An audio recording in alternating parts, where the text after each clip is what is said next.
Hello guys, in this video I am going to show you how to allow the share of additional information with Twitter's business partners on the Twitter application.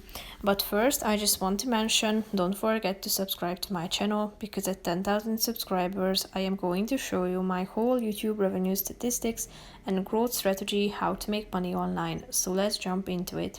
First of all, open the app on your phone. Click on the search icon down below, which is the second option.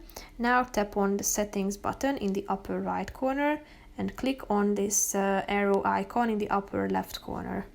Scroll down till you find this privacy and safety section.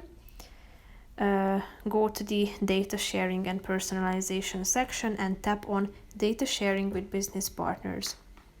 If you allow additional information sharing with business partners, it means that when this is enabled, this allows Twitter to share additional information with those partners to help support running Twitter's business, including making Twitter's marketing activities on other sites and apps more relevant for you.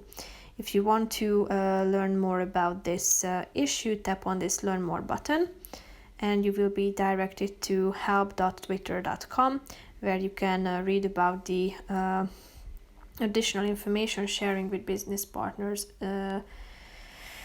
article here. So that's pretty much it for this video, guys. I hope you found it helpful. If you did, consider subscribing and see you in the next video. Bye bye.